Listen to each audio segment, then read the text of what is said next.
Buenos días, tardes, noches, amigos, donde quiera que estéis y cuando vengáis a pasar un ratito con nosotros. Aquí Julián y Océano, los perezosos que no han hecho nada en 3 semanas para traer al canal, básicamente porque hemos estado así un poquito de vacaciones, ¿verdad, Julián? Un poquito de vacaciones.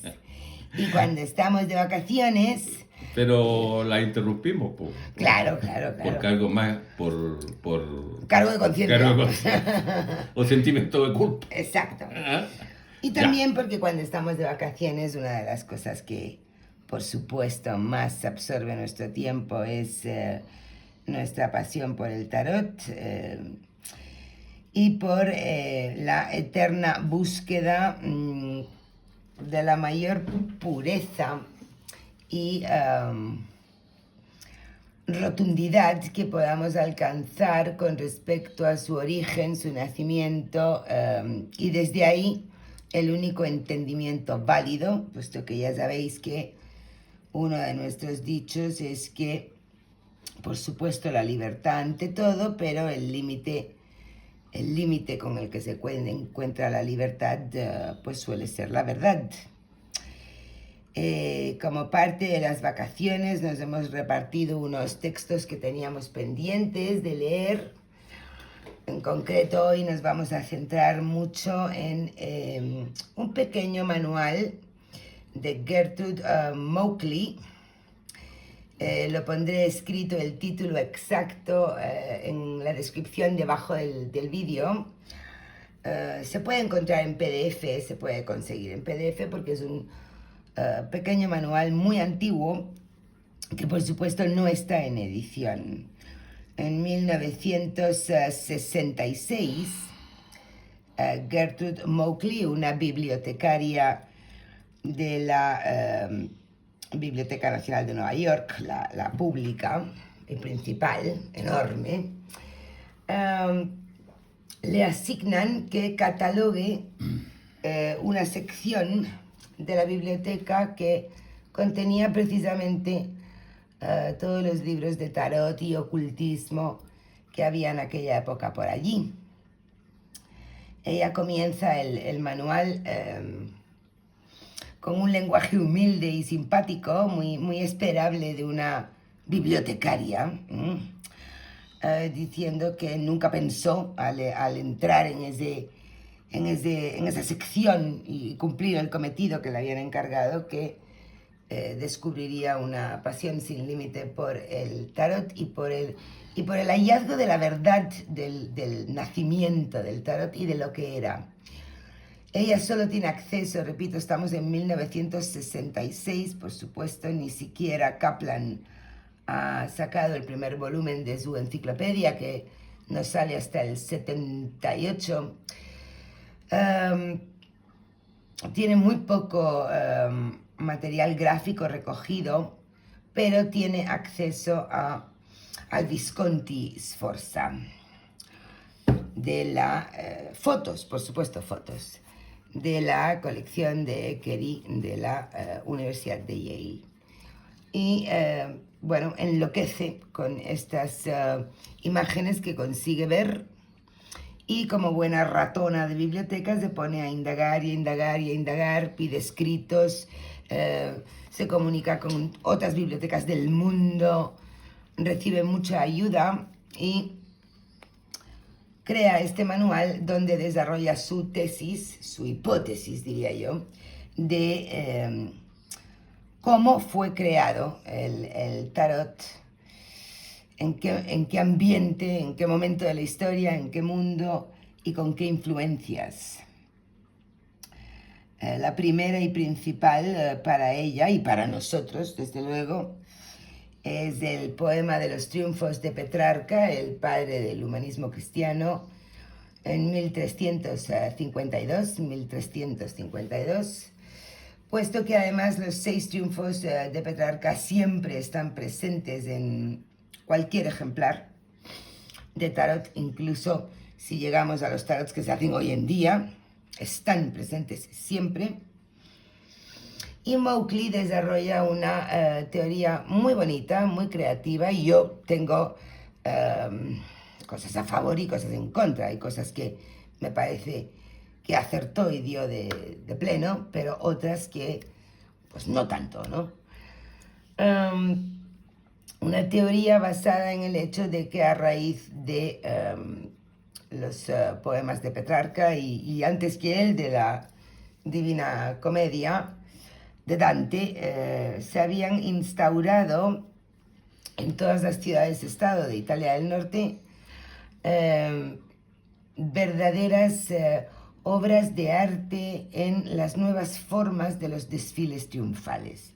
Ya no los desfiles triunfales del antiguo Imperio Romano, ya no las procesiones religiosas, sino los desfiles triunfales que se derivaban de el amor caballeresco, los torneos del Bajo Medievo, y que llegaron casi a acabar con el teatro, porque las ciudades estaban llenas de desfiles triunfales, aprovechando acontecimientos, festividades o meras y nuevas puestas en escena de los triunfos engalanados en carrozas desfilando por la ciudad. El de Petrarca es el que ella cree que inspira al desfile triunfal que organizaron para la boda de los Visconti Sforza. Y sobre los triunfos es que cree ella que nace el tarot. Bueno, Petrarca es considerado como un iniciador o precursor del humanismo cristiano, Sí. al menos en la zona de Italia, porque Sí. habían otros en otras zonas europeas, Sí. otros pensadores. Uh-huh. Pero esto parece empezar un poco antes, porque pareciera que Petrarca se basa en la famosa y monumental obra de Dante, la Divina Comedia, donde ya en su tránsito por los tres estamentos en que se divide, ¿no es cierto?, infierno, purgatorio y paraíso, no era cielo, era paraíso, sí. En el cual hay una carga cultural fantástica y fabulosa. Uh-huh. Es un libro difícil de leer porque está en una métrica muy precisa y un poco ágil, pero sin embargo tiene una carga cultural fabulosa. Y dentro de esa carga cultural empiezan a aparecer alegorías básicas en su tránsito por infierno, purgatorio y paraíso, que luego, porque la Divina Comedia le llevó a este señor como 20 años sí. Escribirla, Sí. y coinciden las fechas porque termina en 1321. Sí, antes de morir. Y Petrarca en el 1352 realiza su poema. Y se basó evidentemente en algunas de las ideas y las imágenes que desarrolla la Divina Comedia. En cuanto al poema mismo de Petrarca, ya abandonando a Dante, esto puede ser una historia de amor o una historia de trascendencia, o ambas. Pero ojo, con una secuencia argumental basada en 6 triunfos básicos que eran carrozas, ¿no es cierto? Bueno, en los desfiles, en el poema sí, en el desfile eran simula. carrozas después cuando se concretaron. Sí. ¿Cómo se llamaba la enamorada de Petrarca? Laura, ¿no es cierto? Sí. Bien, empieza con el primer triunfo, que es el amor mundano, amor real. Sí, el de Cupido. O sea, Petrarca se enamora de Laura y bueno, aparentemente no le va muy bien en el Bueno, asunto. se declara, Claro, pero pero no ocurre nada. Luego, no ocurre nada porque... lo que vence a este amor que tiene Petrarca por Laura es la castidad. La castidad que aquí está concretada en la templanza, porque la castidad se perdió como alegoría pictórica en este esquema, ¿no es cierto?, del tarot. ¿Por qué? Porque la castidad lleva implícito el amor, Cortés, el amor galante, el amor, ¿cómo se llama? Cortés, Cortés, ¿no es cierto?, que sí, implicaba que la persona quería, pero no llegaba a concretar un amor físico. exactamente. Por lo tanto, este no amor de Petrarca, o sea, este amor de Petrarca, pero no concretado, es vencido por la castidad y el amor galante, que sería el segundo triunfo. Ujú. Luego, ¿quién vence a esta castidad? Pues la muerte, porque viene la peste negra y Laura Muere, muere. ¿Mm? sí. Laura muere, o sea, este triunfo corta a la situación dada por estos dos triunfos anteriores. Pero la muerte no es el fin, po. ¿Y cómo se puede vencer a la muerte? Mediante la fama. ¿Mm? Mediante el recordar la fama, el Que que era sea, realmente así. el que la figura de Laura sea recordada lo más posible, por lo tanto sobrevive en el recuerdo de las Todos. personas y vence a la muerte. Y de Y hecho, por aquí, eso Petrarca escribe el poema. y aquí lo vemos simbolizado como la alegoría original de la fama, que era un ángel con una trompeta, y no el juicio, que luego fue mutada esa alegoría en el juicio final cristiano. Exacto. Entonces, Eso lo Mitelli, que era un explicamos, purista, sí. tiene el triunfo como Cómo corresponde. era. Y en los Minquiate también está el original triunfo de la fama, previo a que lo convirtieran en el triunfo del juicio final. Sí. Ahora, ¿quién vence a la fama? El tiempo, porque al final el olvido El llega. tiempo ¿Ah? acaba con la El fama olvido llega, por de más que la Laura. fama trate de conservar, a pesar de que hay famas que duran unas más que otras, pero Ujú, indudablemente que el tiempo va a llegar un momento en que a alguien no le va a interesar para nada quién era Julio César, ujú. por ejemplo. O Laura en este caso. O Laura en este caso, por supuesto. ¿Ah? Sí. Ya. Y entonces el padre tiempo inexorable y contundente vence a la fama. Y ya vemos una alternancia de triunfos que unos son vencidos por el siguiente, por el siguiente, por el siguiente. Pero el tiempo no es el final de la historia. No, El final de la historia es la eternidad, porque el olvido es vencida sido por la la eternidad. eternidad, ¿no es cierto? Ahora, Sí. a esa eternidad se puede darle dos sentidos. Uno, que este amor de Petrarca por Laura, que pasa por todas estas vicisitudes, finalmente en la eternidad se unen y son felices y viven por el fin de los tiempos, juntos y unidos. O Ujú. que la eternidad vence a todo esto anterior por el hecho de que la espiritualidad y la trascendencia del ser humano borra los aspectos terrenales que puede ser un amor cortés, una muerte, una fama y el padre tiempo. Y así el humanismo nace, se empieza a instaurar como elemento, uno de los elementos que viene a acabar con el oscuro medievo, aunque ya en el bajo medievo era un poquito más clarito. Y surge el Renacimiento. Hemos querido rescatar a Petrarca, a Dante, porque efectivamente este mágico artefacto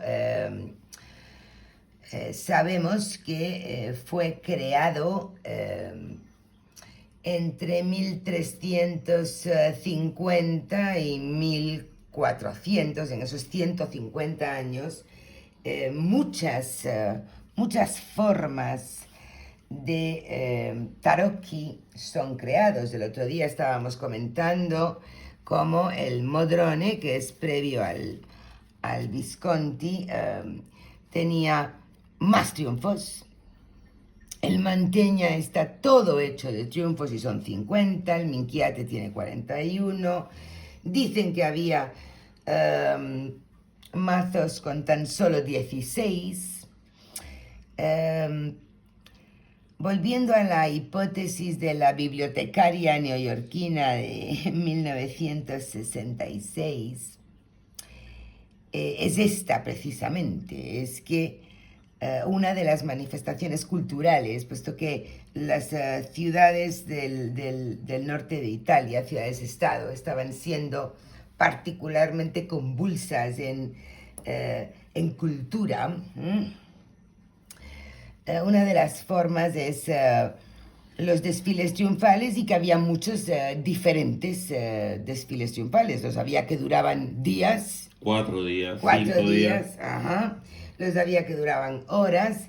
Ella, que está analizando concretamente el Visconti Sforza, afirma que en él está ilustrado, graficado, parte del desfile de cierre de carnaval. De hecho, empieza su libro haciendo una versión novelada, simpática, que ella misma dice que es sin ningún fundamento histórico, por supuesto, de la conversación que están teniendo el rey del carnaval, que ha de morir en el último día de carnaval, y es el propósito del desfile, con su asesino principal, digamos, que es la Cuaresma, que viene representada por el loco al final del desfile, puesto que el lujo, la libertad, el amor y las reminiscencias de las Lupercanias que suponían el carnaval, pues se acababan. Se acabó la fiesta. Claro, y empezábamos a tener que volver a vivir la realidad dura y cruda como la viven los mendigos, ¿no? Sin ningún lujo. Entonces, según ella, el loco cierra el desfile representando la Cuaresma, trayendo la Cuaresma, y aquí está el Bagatino tomando su última cena. De hecho, si se presta atención, efectivamente, lo que tiene en su mesa es una cena y no las habituales representaciones de los bateleurs posteriores, que tenían artilugios para ser trileros, para convencer, claro, envolver. Apuestas y demás, ¿no? Una hipótesis muy bonita con la cual ella afirma que el Bagatino abre el desfile, y después las 6 carrozas principales son los triunfos de Petrarca, y cada una de las carrozas lleva una serie de personajes. Por ejemplo, el amor, como puede atacar con sus flechas a todos por igual, ¿verdad? Lleva en su carroza a emperatriz, emperador, papa y papisa. Ojo. No tenemos que olvidar que es carnaval y por lo tanto se puede hacer un poquito de chistes a la iglesia, ¿no? Y así va repartiendo la totalidad del mazo en carrozas o digamos que naipes, que simbolizan personajes que iban en las carrozas principales de los triunfos de Petrarca, como desfile de cierre de carnaval. También muy interesante por parte de Gertrude Mauchly, reparte los 4 palos. Los 4 palos como miembros del desfile los reparte. Así, por ejemplo, la familia de las copas va detrás, caminando, de la carroza del amor y sucesivamente hasta las de oros, que van un poco antes de la eternidad. ¿Qué te parece la hipótesis de esta mujer? Me parece una base. Porque, bueno, yo le encuentro un mérito extraordinario. Sí. Tiene la grave limitante, a mi juicio, de circunscribirse solamente al mazo Visconti Sforza. Bueno, claro. Lo cual es una limitante muy grande. Sí. Pero encuentro que en base a esa limitante hizo mucho. Hizo mucho y sobre todo puso el acento en este poema de Petrarca que aparece como el primer origen concreto del tarot y que se sitúa en 1352. Por lo tanto, ya tenemos una fecha de referencia que si bien no es exacta, sí es un hito importante. Pero, ¿por qué digo que es una base? Porque lo de Petrarca, el desfile y el carnaval y todo esta, el desfile del matrimonio Visconti Sforza duró 4 días. 4 días, sí. Terminó el lunes en la noche y se casaron el domingo por la mañana, habían empezado por ahí por el viernes. Exactamente. Con múltiples escenas en que van apareciendo. Carrozas. Claro, y en algunos de estos desfiles aparecen también elementos, por ejemplo, como los del Manteña.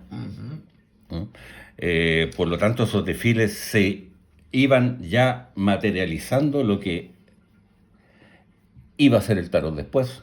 Claro, porque en esta época donde está erupcionando el desenterrar del conocimiento, lo que se utilizaba era la figura alegórica, como 1000 veces hemos dicho, fuera escenificada en forma de carroza y atuendo, o fuera pintada, o fuera escrita en poema, da igual. Era la alegoría el trabajo principal, con muchas otras fuentes de influencia. Pero es que como su nombre lo dice, el Renacimiento sí. atenta contra el oscurantismo de la Edad Media. Exactamente. Y empiezan a ocurrir varios hechos desde los cruzados para adelante. Y es como una olla en ebullición cultural. Entonces esto de Petrarca, que viene a ser como la base, se empieza a fusionar, a interrelacionar en un marco cultural amplísimo y empieza a influir en el hombre de la calle, el hombre común y corriente. Y entre esos múltiples y poderosas factores culturales tenemos, por ejemplo, las academias neoplatónicas que rescatan el clasicismo. Claro. Con Ficino y con Piero de la... Traduce el Corpus Hermeticum y los diálogos de Platón. Claro, ahí con... eso es reacción cultural potente. Muy potente. Contra lo que había sido. Tenemos el prolífico arte religioso.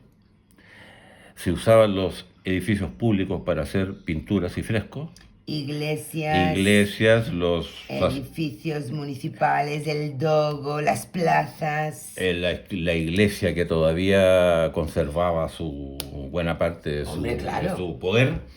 Y también el mecenazgo, más, no digamos laico, pero mecenazgo de ciudades que se habían separado del Vaticano, pero que incluso dependían de él todavía por comercio, etc. Sí. Entonces el mecenazgo de los duques alberga a pintores famosos, los cuales realizan obras que estaban basadas generalmente en alegorías de tipo religioso. Y así el hombre común estaba mucho más expuesto de lo que nosotros podemos imaginar a fecha de hoy a la influencia mediante pintura y escultura de alegoría y símbolo. Se utilizaba de forma muy exagerada, puesto que la inmensa mayoría de la población era analfabeta y era la manera más eficaz de o bien culturizar, o bien adoctrinar, o bien dirigir, según como de ácidos nos queramos poner. O todo a la vez. Pero sobre todo, con el siguiente libro que nos hemos puesto, que es el de iconología de el doctor Robert O'Neill, él deja tremendamente bien explicado cómo un hombre de la calle, en plena Venecia, tenía con una mano acceso a todas las barajas de juego que había en los puertos, barajas de juego común de corte mameluco que habían llegado hacía 100 años, y con la otra mano estaba permanentemente influenciado por arte alegórica y simbólica, y tenía ya un aprendizaje y un entendimiento de que de las imágenes siempre había que hacer una lectura interpretativa, y que un dibujo del Papa no era solamente un dibujo del Papa que estuviera vigente en el Vaticano en aquel momento, sino una representación de la ambición espiritual, el nivel más alto, moral y espiritual, al que el hombre debía llegar, y bla, bla, bla, ¿no? Entonces, a pesar de su analfabetismo, dada la tremenda influencia del arte religioso, tenía ya educada la cabeza para hacer lectura e interpretación de las imágenes alegóricas. Ahora, dentro de las corrientes culturales potentes también tenemos la influencia decisiva de la peste negra. Ah, sí. De la peste negra, que mató el 30 o el 40% de la población desde entonces. Sí. Entonces surgen manifestaciones culturales sobre la muerte, en varios sentidos, lo que se llamaban las danzas macabras. Sí. Surge el estereotipo del esqueleto con ¿cómo que se llama? Con la guadaña. Esta, dicen que el arco y flecha significa que porque en ese tiempo, con la peste negra, la muerte llegaba repentinamente como un flechazo. Exactamente. Entonces ahí está el esqueleto con el arco y la flecha. Entonces también esa alegoría de la muerte implica la vida y su sentido, ¿cierto? Que la muerte es democrática, que con la guadaña arrasa reyes, papas y... De hecho, a todos les toca. Los poemas teatralizados de la danza macabra o la danza de la muerte eran en tono jocoso, porque se pretendía sacar a la gente del pavor que le tenían a la peste, y a su vez siempre repetir la enseñanza moral del memento mori, y por lo tanto la muerte conversaba y bailaba con cada uno de 6 estamentos sociales encima de sus tumbas. Creo que era el Papa, el Obispo, la Emperatriz, el Emperador, el comerciante y el mendigo.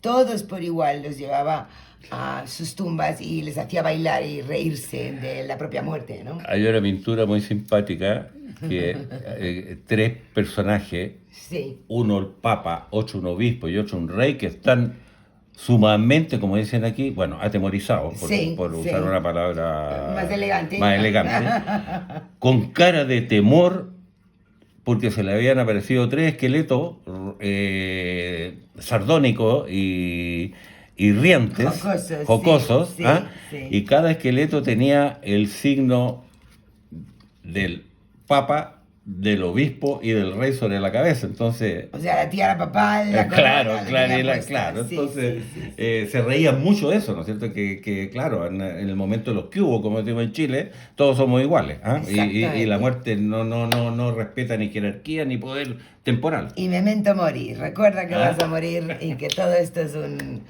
un paseíto, ¿no? Además está la influencia de la magia y del paganismo, Efectivamente, que la vuelve a iglesia, resurgir, tenemos el sol a busca, sí, que vuelve a resurgir potente. ujú, La iglesia lo había tratado de sofocar en la Edad luchando Media, eternamente contra la magia, pero sí, luego esta contraola que es el Renacimiento saca nuevamente el paganismo y la magia sí, y se involucra también en esta olla hirviendo de cultural que se transforma la época. Y finalmente, dentro de lo que uno puede eh, sistematizar, están los evangelios apócrifos, ¿no es cierto?, que de alguna manera influyeron también, sobre todo en la modificación del... Hay un escrito, que no me recuerdo cómo se llama, que hablaba del juicio final, sí. entonces modifica la alegoría El esta. libro de las revelaciones, sí, sí, efectivamente, también como consecuencia de los años de peste y de la excesiva opresión de asustar al pueblo con el no pecar, porque si no se va uno al infierno y no sé qué, se alcanzó inclusive obsesión con el juicio final relatado en ciertos evangelios apócrifos que habían sido desenterrados, bueno, frecuentemente traídos de vuelta de Tierra Santa De por los parte de cruzados. los propios cruzados, claro. Entonces empezaron a ser demasiado abundantes y muy encargadas por clérigos, por obispos y por mecenas, ilustraciones del juicio final, porque se vio que generaban una empatía y una reacción positiva en el pueblo, eh, un poco volver a la idea de la reencarnación, aunque la iglesia se empeñaba en decir que no, que era para unirse con Dios y demás, ¿no? Entonces Le sirvió bastante el evangelio apócrifo. fue en esa época cuando queda también reemplazada lo que venía siendo la fama en los taroki más antiguos por la aparición del juicio final y la eternidad empieza a cambiar hacia lo que luego en Francia pues es el Pantocrátor con los 4 evangelistas alrededor típico, ¿no? Pero antiguamente esta era la eternidad. Y la fama no despertaba a muertos hasta que la influencia del libro de las revelaciones lo cambió. Bueno, muy apócrifos habrán sido los evangelios, pero le sirvió bastante a la iglesia para Efectivamente. reafirmar su dogma y su castigo Aunque no los reconozcan y nunca. su premio, ¿no es cierto? Su premio de Claro, la eternidad. Entonces exactamente. vendieron su idea bastante aprovechando estos evangelios apócrifos. Ahora, Exactamente. toda esta olla puyente que hemos descrito sucintamente y muy resumidamente, está cristalizada en un tarot como este. Exacto. Toda Y esas como, energías y como convergentes, este, y es, como este, esas energías convergentes, ¿no es como cierto?, este, dan y este. estos tarot italianos de, bueno, el Mitelli es posterior, Mitelli tiene 200 años más que este, pero era un purista. pero como era un pintor centrado en la pintura alegórica, pues rescató los tarots originales, por ejemplo, Diana, que ha quedado tristemente convertida en una alegoría oscura por no entendimiento del naipe francés, pero él la pinta como era originalmente. Todos estos italianos tenían a Diana en la luna, ¿no? Tenían las torres con los perros y todo esto, ¿no? Entonces todos estos tarot que están alrededor del 1450 hasta el 1500, Ujú, italianos, ujú. son el resultado de esta energía convergente que plasman un hecho cultural valioso y que realmente dignifican una vez más al tarot mismo, No ¿no? solo lo dignifican y muestran la clase de instrumento mágico, artefacto maravilloso que tenemos entre manos, sino que además, estudiarlas en su origen y leer estos manuales que hoy estamos recomendando, sobre todo ayuda a que se le interprete correctamente y no con desviaciones que ha tenido posteriormente por estar mal reproducido.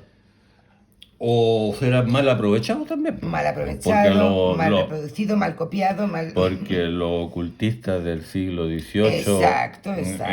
hicieron lo que quisieron con Que ellos si Egipto, que si... claro, y después el amigo Wade nuevamente hizo otra palada de tierra encima. Exacto. Por lo tanto, entender este contexto cultural y lo que plasma el tarot italiano, origen de todo lo demás, es una bellísima No os vamos a trabajo, no os vamos a pedir, por supuesto, que os traguéis la Divina Comedia de Dante Alighieri. No os vamos a pedir, bueno, aunque echarle un ojito al poema de Petrarca, hay versiones resumidas y más soportables. Y yo sí lo recomendaría. La idea de triunfo, darse cuenta que la idea de triunfo por igual alegoriza vivencias humanas, posiciona al ser humano en el centro del análisis cultural como manda el humanismo, saliendo ya así del medievo, y además es la clave de la brisca, señores, y de muchos juegos como el propio tarot, en el cual un triunfo vence a otro. Entonces, todo eso no es una coincidencia. Todo eso es fruto de la impronta muy mágica de una época donde están uniéndose influencias culturales tremendamente poderosas y se está desenterrando algo más antiguo. Por eso estas alegorías tienen el poder y la fuerza de funcionar y de predecir. Y todo esto por el catalizador de ese pequeño escrito de la señora Gertrudis, Sí. que ha pasado, a Gertrudis. mi juicio, inadvertido, salvo para algunos eruditos del tema, que lo consideraron, Sí. ¿no es cierto? Pero en general ha pasado, como decimos en Chile, ha pasado piola, o sea, no ha adquirido Sí. la importancia que tiene en cuanto al desarrollo que hemos tratado de posar hoy día. Y por lo tanto, como os estaba diciendo, gracias Julián, efectivamente no os vamos a pedir que os traguéis la Divina Comedia o el poema de Petrarca, pero sí quizás que busquéis, repito, está en PDF y os lo voy a dejar el título escrito aquí abajo en la descripción del vídeo. El manual de Gertrude Mauchly sobre el tarot Visconti Sforza, pintado por Bonifacio Bembo, que se llama así el libro, y cualquiera de los varios escritos del doctor Robert O'Neill, aunque os voy a recomendar especialmente el de Iconología del Tarot. Esos dos libros, cualquier persona que quiera realmente interpretar correctamente el tarot y poder luego ver en una versión posterior, francesa u otro que le guste, la alegoría original, debería de leerlos sin ninguna duda. Es verdad, están en inglés, pero hoy en día hay 1000 dispositivos y artilugios para traducir los manuales. Y ¿qué más? Y uno empieza a comprender estos tarot que son originales, pues. Que son Uno empieza a comprender el tarot. Claro, a partir de sus raíces puras, sus raíces clásicas, reales, ¿cierto? Incluso te puede llegar a comprender las deformaciones posteriores, Exactamente. de las cuales el Marsella es un exponente, pero hay otros más dramático. Exactamente. Y poder comprender cómo la alegoría muta, es modificada, es alterada, es- le dan un sentido diferente o es el mismo sentido pero que está un poco más oculto. Pero siempre buscar la original Por dentro supuesto, tú de conociendo esas... el original de esas vaya a poder juzgar exacto, el derivado o la, ¿cómo que se llama? exacto. La copia o la mala copia, ¿no es cierto? Y tener también muy claro que todos esos historiadores o personas que se afanan en encontrar un personaje que diseñara el tarot, eh, están demostrando no comprender muy bien El proceso. el proceso, ¿verdad?, en el cual se crearon estas magníficas barajas a lo largo de 150 años claves y con muchas variantes. O sea, Muchas variantes. O sea, no hay un Juan Pérez que en 1425 hizo el primer tarot, No, no, ¿cierto? no. Hay unas barajas mamelucas que en 1290 entran por los puertos venecianos y un inicio en la práctica del juego, pero Todo colabora. por supuesto, lo que hay es un tremendo renacimiento cultural Yes. que aquí hemos querido resumir hoy y la utilización del juego y del dibujo para camuflar conocimiento mucho más importante. Oye, a propósito de eso, tú lo mencionaste, por supuesto, pero es un aporte de la señora Gertrude haber intentado eh, insertar aquí los cuatro palos, ¿ah? Sí. Es y un aporte, ¿ah? Bueno, es que ella afirma que el Visconti, como es una representación gráfica de un desfile triunfal, Ujú, pues ella encuentra cómo colar ujú. los cuatro palos como corte a pie que iba siguiendo a la carroza Claro, correspondiente. claro, justamente es lo que es, jerárquicamente Exacto, más disminuido, ¿no es justamente, cierto? justamente lo que es. Jerárquicamente más disminuido. Exacto. A pesar de que a mi juicio le da alguna acepción a los cuatro palos que son discutibles, pero lo integra y lo trata de coordinar con el resto. Exactamente. Sirva esto también como aperitivo y anuncio de nuestro próximo curso más querido, que va a ser Desnudando a las Alegorías. Ah, Ese que tanto, tanto nos habéis pedido y que si seguimos intentando acabar el formato escrito, la obra completa, pues os vais a cansar de esperar, porque ese libro nos va a llevar mucho claro, tiempo. es una obra que de repente uno se le antoja un poco ciclópea porque al final Claro.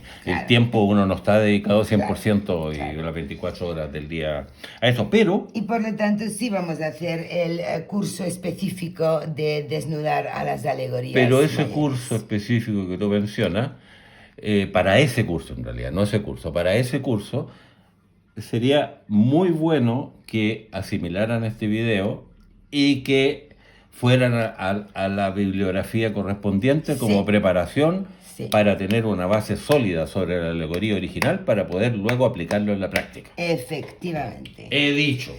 Así que Me bajo el cajón te de bajas manzana. del cajón. Del cajón de manzana. no tienes la categoría para el púlpito, ¿eh? Así que amigos, nosotros seguiremos leyendo y trabajando en estos poquitos días que nos quedan de vacaciones ya para terminar ese curso, pero sirva este vídeo para siempre enamoraros de el rastreo del conocimiento sagrado y la información mucho más seria respecto a qué es esta magnífica obra. ¿Algo más? Nada más por hoy. Hasta la próxima. Besos para todos.